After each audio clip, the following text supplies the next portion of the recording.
Sepanjang malam, Lala tidak bisa tidur. Ia terus saja memikirkan sang suami yang tak kunjung kembali atau memberi kabar. Lala jadi ikut khawatir. Takut terjadi sesuatu pada gadis kecil itu. Apalagi mengingat dirinya yang dulu pernah mengalami penyakit yang membuatnya tidak bisa bersekolah seperti anak-anak lainnya. Pagi menjelang, tapi Arkan tak kunjung kembali. Padahal ini sudah masuk jam sarapan. Karena masih suasana pesta, mereka harus berkumpul di restoran yang sudah dipesankan Bram sebelumnya. Lala bingung. Apa yang akan ia katakan bila orang tuanya menanyakan keberadaan Arkan? Tidak mungkin kan ia katakan kalau Arkan pergi meninggalkannya di malam pertama karena anak sahabatnya yang tiba-tiba panas tinggi. Lala menghembuskan nafas resah. Ia keluar dari dalam lift dan berjalan menuju restoran dengan perasaan yang campur aduk. Saat di depan pintu restoran, ia berpapasan dengan kedua orang tuanya yang ternyata juga baru datang. Lala, Arkan mana? Tanya Rania saat melihat Lala berjalan seorang diri. Ah, Mas Arkannya. Pagi, Ma. Pagi, Pak. Maaf, aku tadi nggak sengaja ketemu teman di sana, jadi minta Lala duluan aja. Tiba-tiba aja Arkan sudah berdiri di samping Lala. Lala sontak aja terkejut. Ia menoleh dan menatap wajah Arkan yang menatapnya dengan senyum mereka. Oh, Mama pikir kamu tadi kemana? Ya udah, ayo kita ke dalam. Kayaknya orang tamu juga sudah di dalam, ujar Rania lembut. Iya, Ma, jawab Lala.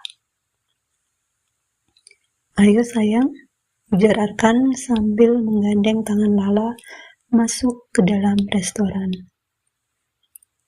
Di dalam restoran ternyata memang kedua orang tua Arkan sudah datang. Juga adik Arkan dan suami serta seorang anaknya. Jadi setelah ini kalian akan tinggal di mana? Tanya Bram setelah selesai sarapan. Mereka masih duduk di sana sambil bercengkrama.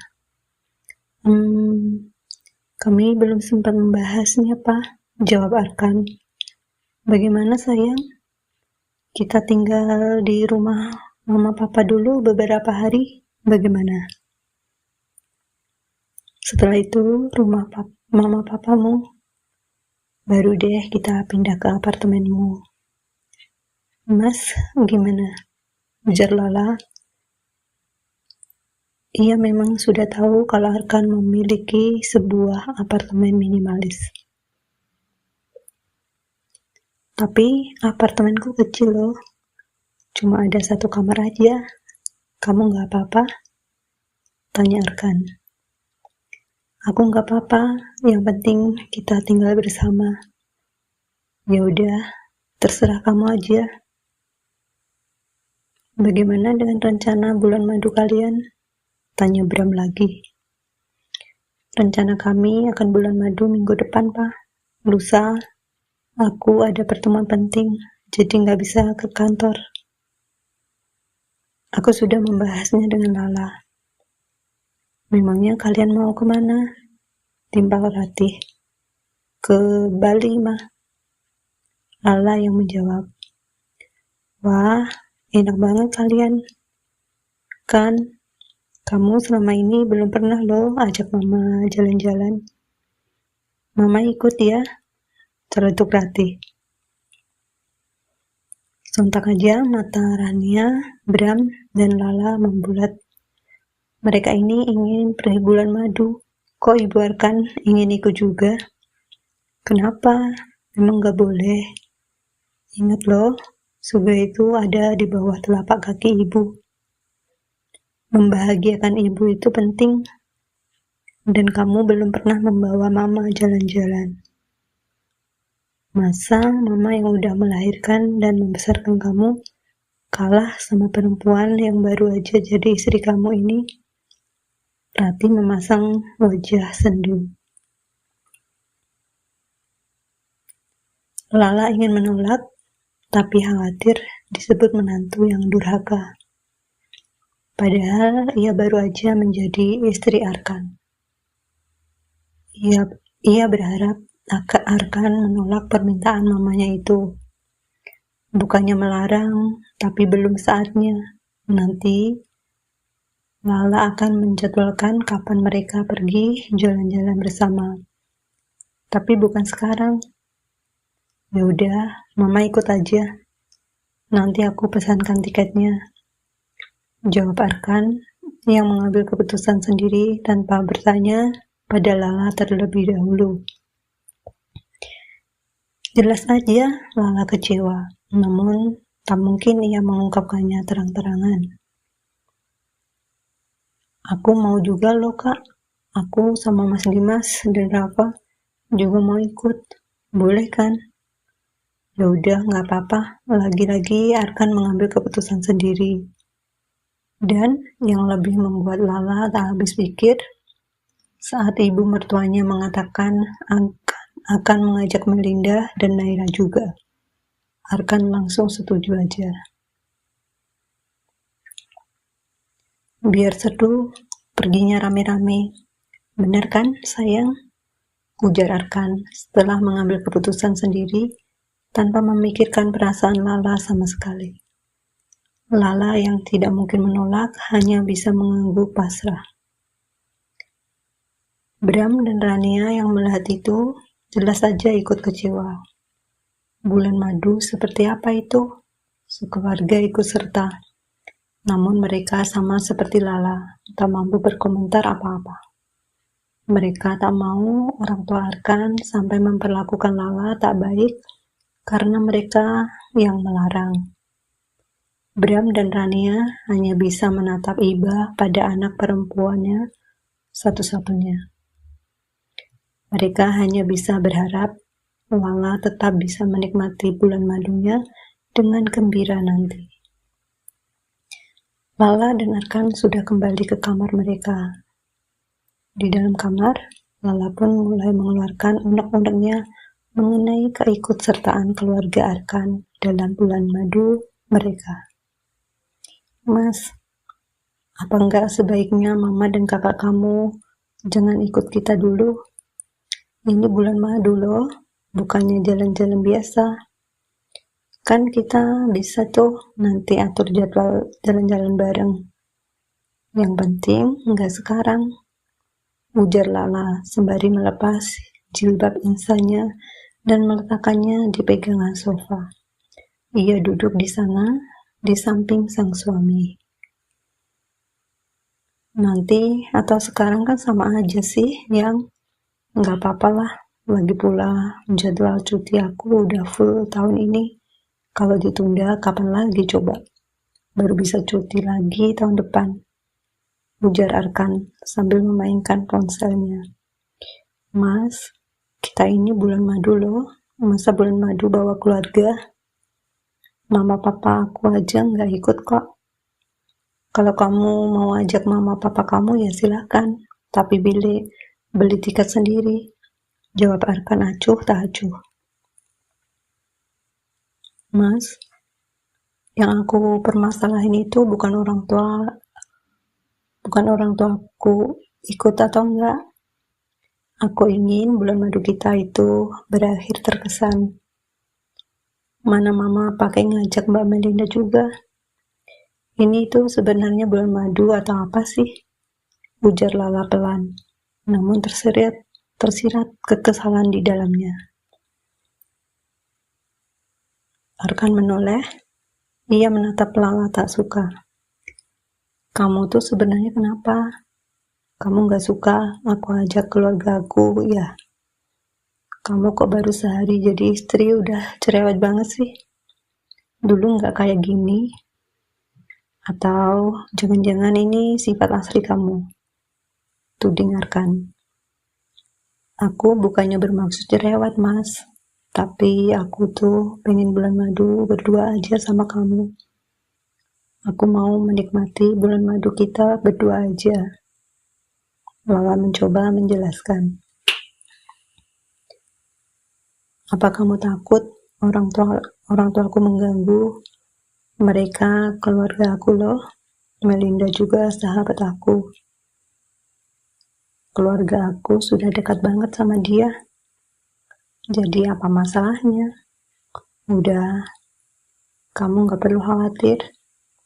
Mereka gak akan ganggu bulan madu kita kok.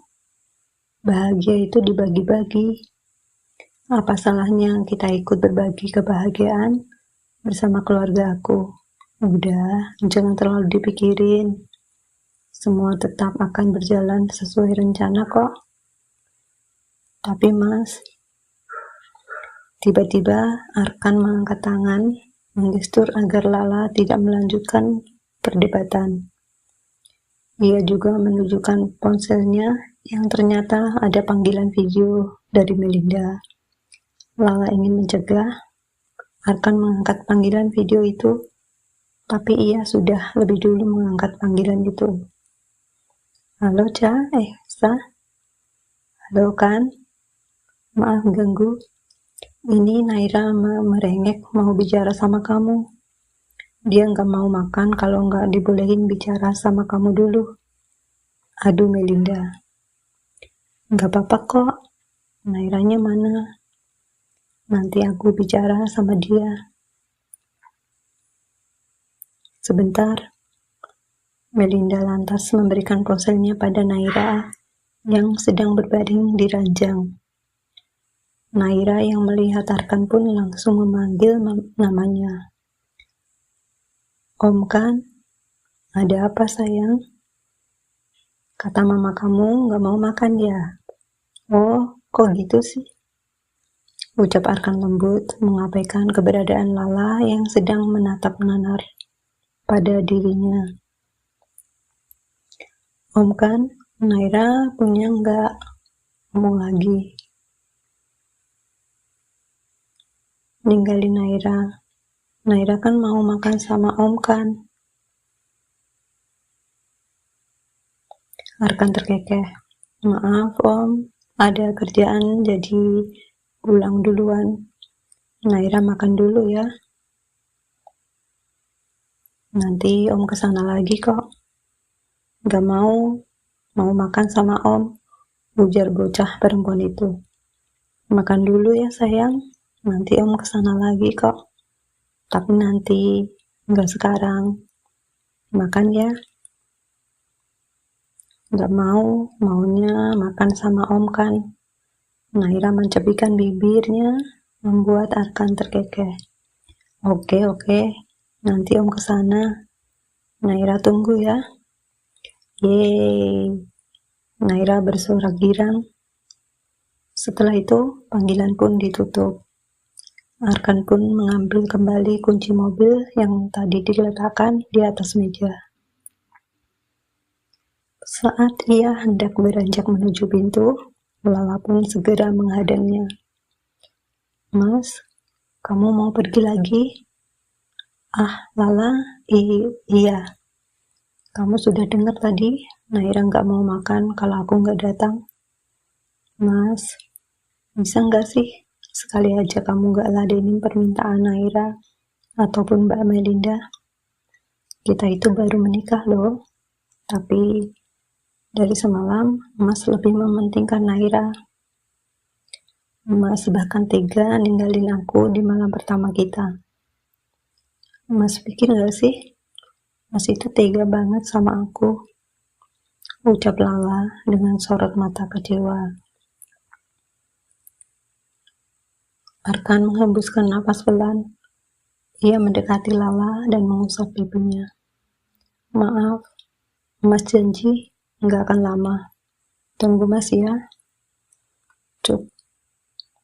Arkan mencium pipi Lala, kemudian pergi begitu aja meninggalkan Lala yang mematung dengan mata berkaca-kaca. Baru satu hari menikah, dan kau sudah 2 kali membuatku kecewa, Mas. Gumamnya, seraya menghapus bulir yang hampir saja jatuh dari sudut matanya. 4 hari setelah pernikahan, ternyata Arkan masih saja disibukkan dengan segala hal yang berkaitan dengan Naira. Naira inilah, Naira itulah. Yang awal mulanya Lala menyukai sosok Naira, kini justru berubah menjadi kesal. Entah apa maksud Melinda yang terus-terus saja menghubungi Arkan. Padahal ia seorang wanita. Seharusnya dia bisa memahami wanita lain yang kini sudah menjadi istri dari Arkan. Tapi Melinda selalu aja memanfaatkan kata sahabat untuk meminta pertolongan pada suaminya. Kamu mau pergi lagi, Mas? Apa di kota ini nggak ada orang lain yang bisa dia mintain tolong selain kamu? Kesal Lala. Arkan tersenyum lembut. Kan Mas sudah pernah cerita kalau di sini, di kota ini, Melinda nggak punya siapa-siapa selain Mas dan keluarga.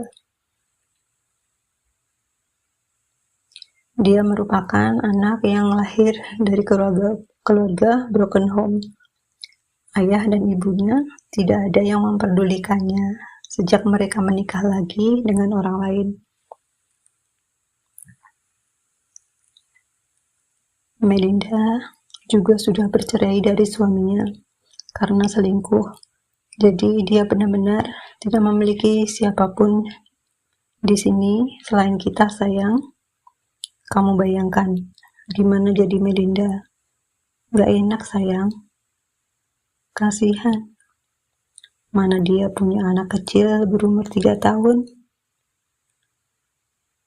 Dia harus bekerja sekaligus menghidupi putrinya semata wayangnya. Kasihan. Makanya Mas bantu dia. Sayang sih enak, terlahir dari keluarga yang lengkap dan harmonis. Jadi nggak tahu bagaimana susahnya menjadi perempuan yang terlahir secara broken home. Bahkan kini, setelah dewasa pun masih harus membesarkan anak seorang diri. Mas ingin membandingkan aku sama dia?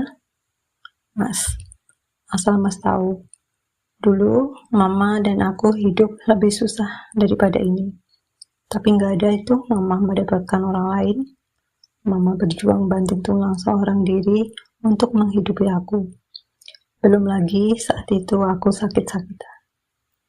Mama baru bertemu dengan Papa saat aku sudah berusia 10 tahun. Mama juga sudah ditinggal ayah saat dia masih dalam kandungan. Almarhumah nenek selalu menyalahkan Mama atas kematian kakek. Bahkan saat Mama hamil aku, nenek mengusir Mama akibat fitnah dari suami barunya. Jadi penderitaan yang bagaimana lagi yang aku nggak pernah rasakan. Bahkan makan nasi dengan air putih dan garam pun sudah pernah aku rasakan. Belum lagi saat itu aku sedang sakit parah. Tapi nggak ada itu Mama merepotkan orang lain. Mama rela banting tulang jadi buruh cuci demi bertahan hidup tanpa merepotkan orang lain. Tapi apa yang Mbak Melinda lakukan? Sedikit-sedikit telepon. Kita baru aja menikah loh. Tapi waktu Mas lebih banyak untuk dia. Apa ini nggak keterlaluan namanya? Protes Lala yang terlanjur kesal. Sayang, bukan maksud Mas membandingkan. Hanya aja apa? Kamu itu baru 4 hari jadi istri, tapi sudah berani melawan suami. Di sini aja kamu berani, apalagi nanti saat kalian tinggal berdua. Tiba-tiba aja Ratih masuk ke kamar Arkan. Ya, kini keduanya sudah berada di rumah keluarga Arkan. Mama Arkan sendiri yang memaksa agar mereka tinggal di sana terlebih dahulu. Ma, bukan maksud Lala melawan suami, tapi Lala hanya menuntut hak Lala. Mas kan selalu aja sibuk dengan Melinda dan Naira sampai mengabaikan aku. Apa salah kalau aku meminta suami tidak terlalu sibuk dengan mereka? Ucap Lala pelan. Sebenarnya Lala sendiri bingung kenapa sikap mertuanya sangat berbeda dari sebelumnya hingga sesudah ia dan Arkan menikah. Dulu ibu mertuanya bahkan bersikap begitu perhatian. Begitu pula dengan adik iparnya. Tapi setelah akad terucap, kenapa sikap mereka begitu berbeda dengan dirinya? Kamu iri dengan Melinda dan Naira? Bukankah kamu sudah tahu siapa mereka? Dan kamu masih iri? Aku tidak iri, Ma. Hanya aja Mas Arkan sekarang sudah memiliki istri. Sudah seharusnya ia membatasi kedekatannya dengan Mbak Melinda. Beginilah sifat seorang anak haram, gak tahu malu dan gak tahu diri. Dek, mata Lala seketika membulat mendengar kata-kata sang ibu mertua. Apa maksud Mama? Masih mau bertanya? Seandainya aku tahu kalau kau itu seorang anak haram, dan bahkan mungkin ayahnya aja tidak jelas, yakin aku merestui kau menikah dengan putraku.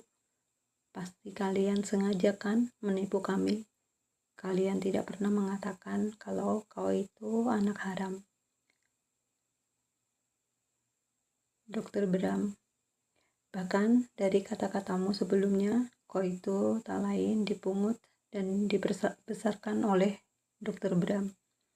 Aku tidak menyangka ibumu yang terlihat solehah tahu bahannya pelacur yang hamil di luar nikah. Ucap Ratih menggebu. Ya, memang sebelumnya Ratih menyetujui hubungan Arkan dan Lala karena mengetahui kalau Lala merupakan putri dari Dokter Bram. Ia tentu aja senang karena akhirnya bisa berbesan dengan seorang dokter. Apalagi kini Bram sudah menjabat sebagai kepala KSM, dokter umum yang menurut Ratih bukan jabatan kaleng-kaleng. Namun, kekaguman itu sirna saat Bram mengatakan tidak bisa menjadi wali atas pernikahan Lala dan Arkan sebab Lala bukanlah anak kandungnya.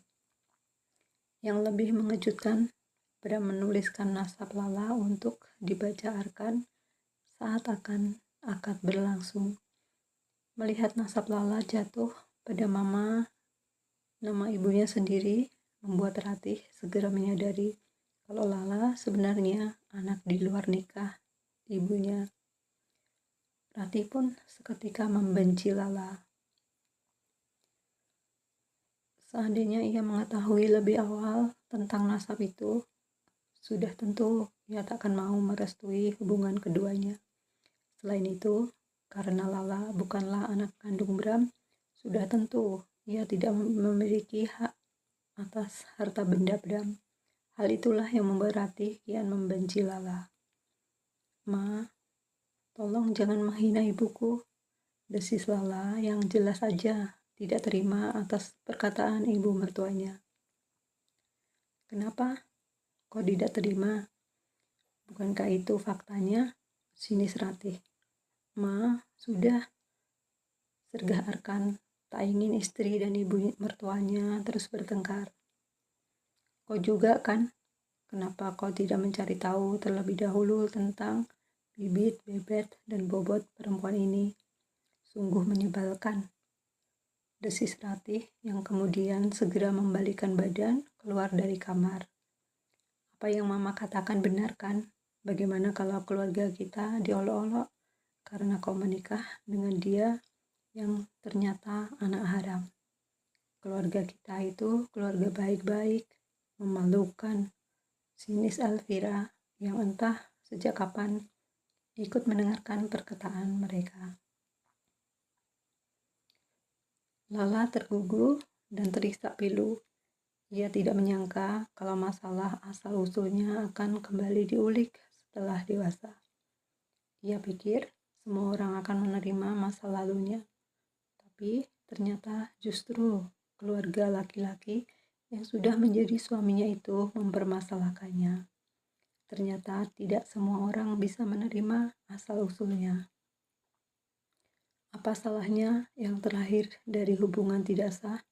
Seandainya bisa, ia pun tak akan mau. Ia ingin terlahir dari hubungan yang sah, namun takdir berkata lain, dan takdir tidak bisa diubah. Ia hanya bisa berusaha memperbaiki dan menjaga diri agar peristiwa serupa tidak terjadi pada dirinya. Maafkan mama ya, ucap Arkan merasa tidak tega melihat Lala yang menangis. Ia lantas memeluk Lala dan mengusap punggungnya yang bergetar. Apa salah anak yang terlahir di luar pernikahan? Apa karena kami lahir bukan dari hubungan yang sah, lantas kami boleh dihina dan dilarang berbahagia? Lirih Lala. Arkan diam, ia sengaja membiarkan Lala meluapkan isi hatinya. Seandainya bisa memilih, aku lebih memilih papa menjadi ayahku yang sebenarnya. Tapi sayang, semua sudah terjadi. Aku tak akan bisa mengubah takdir yang sudah terjadi. Ucapnya lagi. Sudah, jangan menangis lagi. Nanti aku akan bicara dengan mama. Arkan meregangkan pelukannya. Lalu, ia mengusap bulir-bulir yang membasahi pipi Lala. Lala menatap Arkan yang ikut menatapnya. Lalu perlahan, Arkan mendekatkan wajah dan mulai keduanya pun saling, dan itu semakin membakar gelora keduanya. Namun, saat Arkan hendak mendorong Lala ke ranjang, tiba-tiba ponsel di saku celananya berdering nyaring. Arkan pun segera mengangkat panggilan itu. Padahal nafas keduanya masih tersengal-sengal, tapi seakan panggilan itu memang begitu penting. Ia pun segera mengangkatnya sambil berjalan cepat keluar, mengabaikan Lala yang lagi-lagi kecewa dengan sikap suaminya itu. Bersambung.